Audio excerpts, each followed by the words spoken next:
Perkenalkan, nama saya Naila Sarah Amelia dari Prodi Administrasi Bisnis. Kali ini saya akan menjawab mata kuliah dari tugas logika. Nomor 1, term dalam logika adalah suatu konsep atau ide yang terdapat dari satu kata atau lebih, dan term di sini juga terdiri dari 3 jenis, yaitu yang pertama ada term konkret dan abstrak. Untuk dalam logika perlu diperhatikan bagaimana memandang suatu realitas dengan menggunakan term yang mengandung konsep konkret dan abstrak. Untuk contoh konkretnya itu adalah wanita cantik, dan abstraknya adalah kecantikan, contohnya ya. Untuk yang kedua ada term umum dan term khusus. Untuk term umum mencakup keseluruhan yang ditunjuk tiada terkecualinya. Term umum ini juga dibedakan menjadi dua, ada universal, contohnya itu organisme, manusia, dan hewan. Untuk yang keduanya ada kolektif, contohnya itu rakyat Indonesia, persatuan Indonesia, dan mahasiswa Indonesia.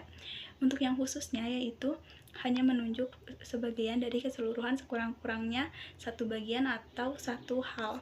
Term khusus ini juga dibedakan menjadi dua, ada partikular, contohnya manusia, dan mahasiswa. Dan yang keduanya ada singular, contohnya itu Presiden pertama Republik Indonesia.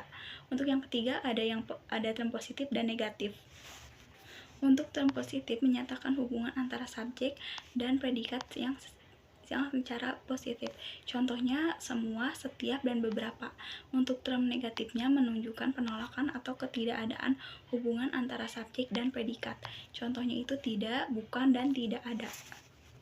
Untuk yang nomor 2-nya, menurut saya, sesat pikir adalah cara berpikir yang tidak valid atau argumentasi yang mengandung cacat dalam strukturnya. Penyebab logical fallacy meliputi kesalahan karena salah fokus dan karena salah generalisasi. Contohnya itu mengalihkan perhatian dari topik utama dengan isu yang tidak relevan. Cara mengatasinya, yang pertama, memahami jenis fallacy.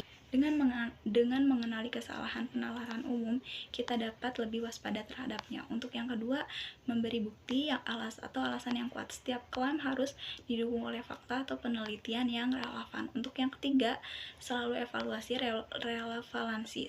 Pastikan bahwa setiap langkah dalam penalaran memiliki hubungan logis dan relevan dengan poin utama yang disampaikan. Untuk yang keempat itu berlatih berpikir kritis. Semakin sering berlatih dan menganalisis argumentasi, semakin mudah untuk mengenali dan menghindarinya. Untuk yang kelima, yang terakhir itu jauhi argumentasi ke arah yang emosional. Fokuslah pada fakta dan logika. Hindari menggunakan emosi sebagai dasar untuk membuat klaim.